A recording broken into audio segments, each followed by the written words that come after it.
Welcome to the Cybersecurity Whisper for the week of September 22nd. I took a week off and for some work strategy meetings, and wow, compiling the notes for this show. It's going to be a little longer than normal, so lock in. There's lots to cover. First, I recorded a short video you can see on the channel. It's only about 30 seconds long of a LinkedIn change that was made this week. So LinkedIn added a default AI setting and turned it on so that they can use your profile data and your posts to train their model. And if you want that turned off, just check out the video I created. It shows you how to go to your settings and privacy in your profile and disable that. Now to the news of the weeks. First, recently we heard about the exploding Hezbollah pagers. And this happened. Cybersecurity experts say that this was probably not a cybersecurity attack. It was more likely intercepted physical supply chain attack. So, the hundreds of pagers that blew up Tuesday afternoon across Lebanon, and again, they probably intercepted the pager supply chain to rig the devices with plastic explosives. And, members of the Hezbollah reportedly have increased their use of pagers as an operational security measure to decrease the likelihood of being tracked. And so, they're saying that the BBC quoted a former British Army munitions expert who said the operatives likely packed the pagers with between 10 and 20 grams of high-grade explosives hidden inside of a fake electronic component. And then the following day, they had walkie-talkies exploded. So, very interesting developments there, but none appear to be cyber-related. Moving on to the elections, in the United States, November 5th is Super Tuesday. That's Election Day. And election experts are still demanding more federal cyber support. U.S. state officials and election security experts say federal funding for safeguarding election IT infrastructure is falling short of heightened cyber threats, but they aren't hopeful for a boost during the final weeks before the national vote. Secretaries of State from across the country testified before Congress this past Wednesday, warning that insufficient federal funding is hindering modernization efforts, and they urge lawmakers to restore funding that wasn't approved by the House Appropriations for a program under the Help America Vote Act of 2002 that enables states to upgrade their voting systems. Recent reports identify state voter registration databases as prime targets for domestic and foreign threat actors, and there was a September report from the Center for Election Innovation and Research that warns of potential breaches if election staff fail to follow secure access policies such as using multi-factor or adhering to the principle of least privilege.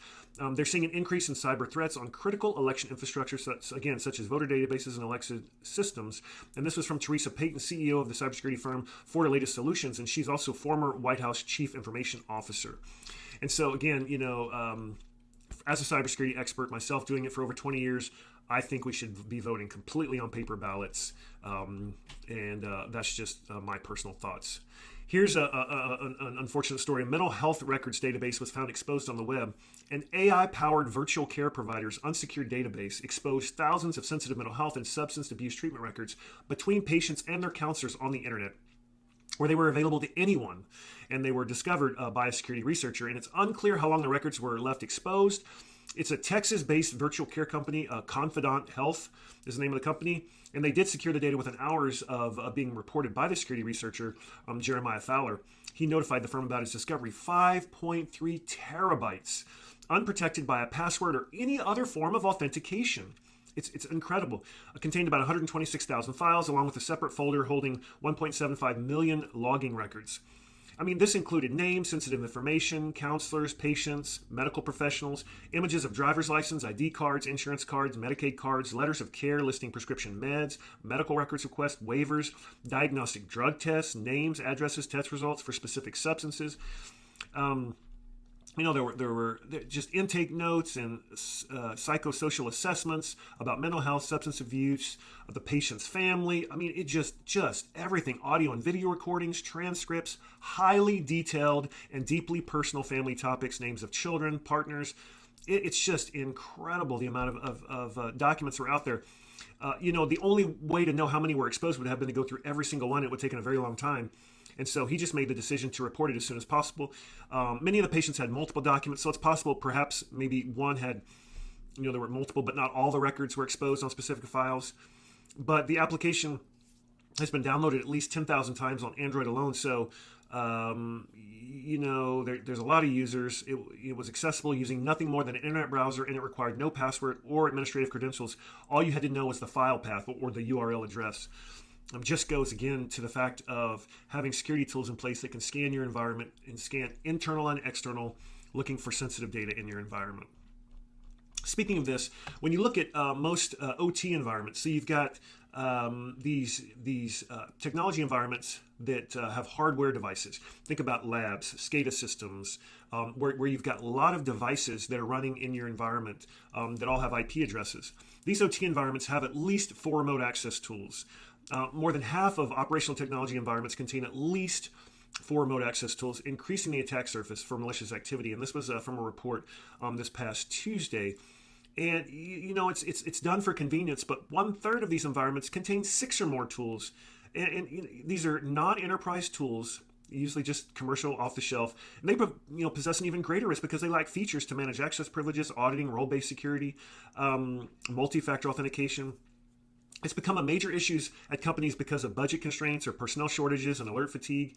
And again, 1 in 5 of these have at least 8, while some have as many as 16. Why in the world would you have more than 1 remote access tool per device for your support teams to be able to remote into? Yes, sometimes they can be expensive because they can do dissolvable agents, they can have multi-factor, they can be segmented. But if you've got multiple teams providing support, you've got the IT team, you've got the engineering team, you've got these different teams, they all want to have their own remote access tool.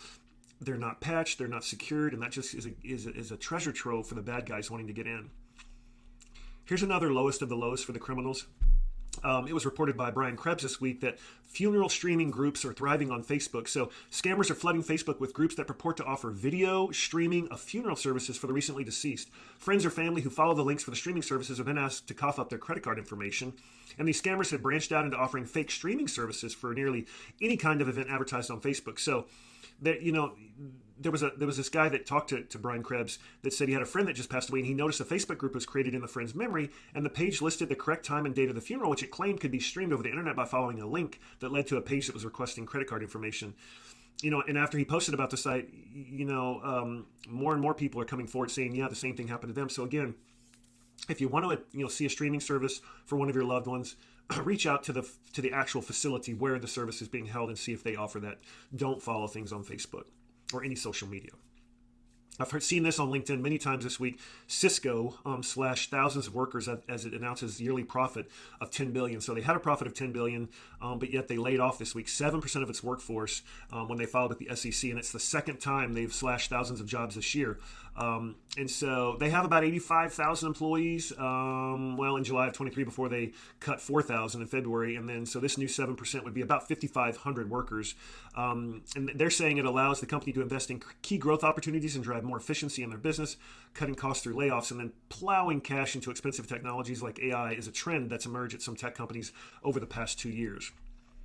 Here's an interesting one. While I often say that one of the 4 key things to securing your environment and is certainly automatic updates, from an Apple standpoint on your phones and your iOS devices, unless it's a security update, every year in September when they come out with a new iOS, not a dot version, but a full release, I always wait, at least a few weeks. Sure enough, Apple pulls iPadOS 18 from the M4 chip iPad Pros after they received multiple complaints that it bricked the devices, and so they've stopped pushing it out for those. In fact, the ones that it bricked, they have to reach out to Apple and actually get a completely new device.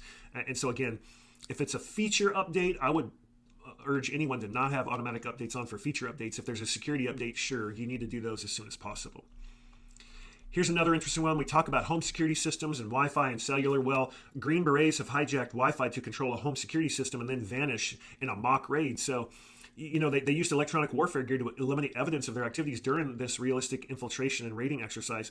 So if they can do it, think about the bad guys can do it. They breached a Wi-Fi network to disable the building security system so they could sneak inside, complete their mission, and leave. And they also were able to then use that same gear to conceal they were ever there. And so the video cameras and such that you have wouldn't work, or they would jam those. And so while it may sound like a video game, this is real. The exact same scenario happened during a training exercise in Sweden earlier this year. And so just be aware of that. It's really just, it's what we've talked about with home security systems and being able to jam it and other things.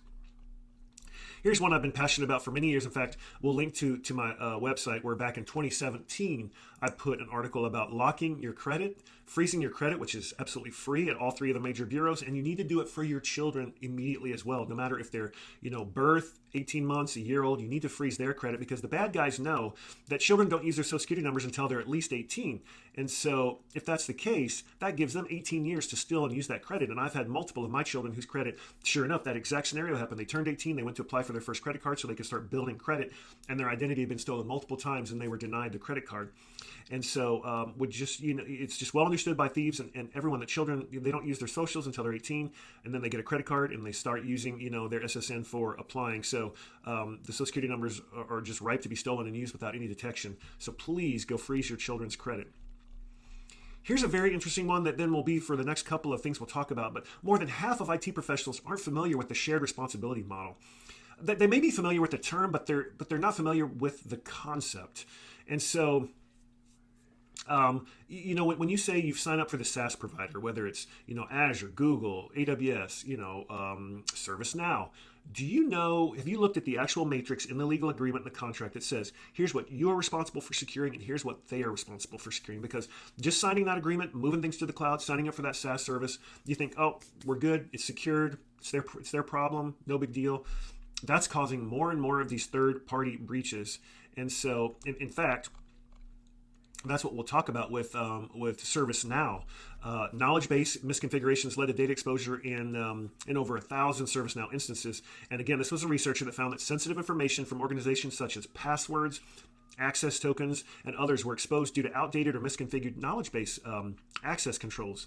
So any organization who used ServiceNow, they may have inadvertently been an open book to anyone willing to take a peek due to a misconfiguration in their knowledge base access control settings. And they were unknowingly exposing data from their knowledge base, which is a ServiceNow feature that's often used for IT and human resources support that enables users to create a repository of information, really for internal or external use. And they discovered the finding after testing over 2,000 instances for data exposures in the past year. Again, some of the examples of data found were publicly accessible documents that described intricacies of your internal computer systems belonging to the company, credentials, actual passwords, and tokens that could be used by a malicious person to access other systems belonging to the company, and some minor PII as well. In the analysis, this researcher found that some of the vulnerabilities were triggered in part by some old org users of ServiceNow that they had configurations that allow public access by default, which really shows a lack of understanding around user criteria that inexplicably grant access to unauthenticated users. And so this really amplifies the importance, again, of understanding what your organization is responsible for when it comes to managing different security aspects associated with the shared responsibility model. And so it's really up to you as an org to ensure that your access controls are secured and is not on third parties such as ServiceNow to do it for you. It's the same thing we saw happen with Snowflake. If you're a Fortinet user, they certainly confirmed a data breach after a hacker claims to have stolen about 440 gigs of files. And again, look how this happened. It was stolen from Fortinet's SharePoint server. Fortinet, one of the world's largest cybersecurity companies, selling secure networking like firewalls, routers, VPN devices, SIEM, network management, EDR, XDR, and consulting services. Well, a threat actor posted to a hacking forum that they had stolen 440 gigs of data from Fortinet's Azure SharePoint instance. The threat actor then shared credentials to an alleged S3 bucket where the stolen data is stored for other threat actors to download. You've got to secure your SharePoint. You've got to get tools in place that can scan those permissions and show what files are shared if it's set to everyone and can automatically delete those shares. Finally, I wanted to end on a positive note after, again, this is a little longer because we've been gone for 2 weeks. But if you want to get ahead, here's 4 activities that can enable you to have a more proactive security team at your company. And so this will help you get ahead of threats and planning for incidents before they happen. Hockey legend, this is dating me, but hockey legend Wayne Gretzky, he famously shared his secret to success on the ice. He said, look, I skate to where the puck is going to be, not where it has been. And so security teams would do well to embrace Gretzky's forward-looking strategy in their own work. Those who place emphasis on where their security program needs to get to rather than reacting to incidents that have already happened, it surely can help you post more wins. So have a proactive security approach. It's a buzzword, and there are plenty of calls for CISOs to shift from reactive to proactive. But how do you do that? And so if you've already got a full plate, certainly you can just say, I'm too busy. But there are actually a number of steps that you can shift from this reactive to a better balance between reactive and proactive. And so first is implement or follow a security framework that's already there for you. It's industry recognized. And if you use a security framework, that can help you move your program to a more proactive, because it enables your team to anticipate and prevent problems before they even occur. Second is adopting a continuous improvement approach. We've talked about this. Security assessment, security training, and upskilling for your employees, and building a security-minded culture from the top down. It will really help you be proactive. Third is having regularly scheduled meetings focused on the future. I mean, this is why I was out last week. If you want this proactive program, you've really got to have time with your team, offsite meetings every quarter where you can work with your team about what's happening in the future, what's changing, how can we better and improve our program, what do we need to change. And then finally, create and control the cyber story in your org. One of the biggest challenges we face, security leaders, is getting adequate support and resources to build this resilient security program. And this includes the appropriate balance of future-proofing activities and responsive capabilities. And so, you've got to... if you have your narrative, if the security leaders have their narrative funneled to the board and other executives by someone else who may present a rosier picture of the threat landscape and the organization's security posture, that can be a challenge. If the security leader can directly convey the message to the board and the other leaders, this allows them to raise concerns in a way that doesn't get watered down. And it'll be more direct. And don't use the fear, uncertainty, and doubt, but do it in a risk-based approach and help empower and enable your organization. That's it for this week. We hope you have a great week. Thanks.